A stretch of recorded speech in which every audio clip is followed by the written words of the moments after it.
So you have to imagine we have a oceanic lithosphere and a mantle above dominating the landscape.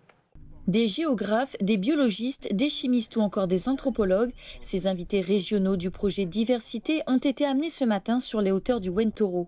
Après avoir présenté hier leur projet de recherche, c'est l'occasion pour eux d'en apprendre plus sur la Nouvelle-Calédonie et son environnement. On organise ce workshop pour permettre à des partenaires de la région, du Pacifique insulaire, donc Vanuatu, Fidji, Salomon, Papouasie-Nouvelle-Guinée, Australie et Nouvelle-Zélande, de venir chez nous, de travailler avec les porteurs de projets locaux diversité, puisqu'on a 8 projets qui ont été lancés avec des équipes de l'université, de l'Institut Pasteur, de l'IAC, de l'IFREMER et de l'IRD.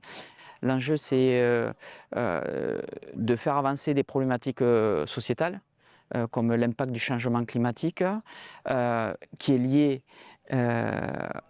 aux transformations urbaines que l'on connaît depuis quelques années, et qui a aussi un impact sur les ressources naturelles. Donc tout ça est lié, il n'y a pas forcément de hiérarchie, mais il y a des problématiques convergentes. Co-organisé avec le réseau régional des universités du Pacifique, ce workshop permet de créer des passerelles entre les différents pays de la région afin de faire avancer la recherche autour des impacts du changement climatique, des dynamiques d'urbanisation, de la gestion durable des ressources ou encore des perspectives de coopération scientifique régionale.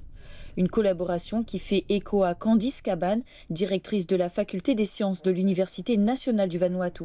Ça fait sens d'étudier le changement climatique et de former nos étudiants à ces problématiques-là. On a ouvert un diplôme depuis 2023, justement sur le changement climatique et la résilience au changement climatique. Donc voilà, et puis on va développer un nouveau programme plus spécifique au Vanuatu avec l'environnement tropical. Le projet Diversité permet aux doctorants calédoniens de se faire un réseau et d'approfondir leur sujet d'étude.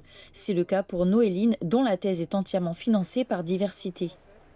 Là, ça permet surtout de voir les sujets de recherche de chacun. Hier, on a eu une grosse journée de présentation. Ils nous présentaient les projets en fait, qu'ils ont aussi dans leur labo. Ça permet de voir potentiellement les futures collaborations. Et nous, on va aussi leur présenter, du coup, c'est demain après-midi, nos sujets de recherche, donc nos thèses et les projets en fait, du labo qu'on a. Les chercheurs resteront au pays jusqu'à demain. Plusieurs temps d'échange et interventions sont prévus à l'université avant leur départ. Le projet Diversité a été financé dans le cadre de l'appel à projet Excellence à hauteur de plus de 4 milliards de francs.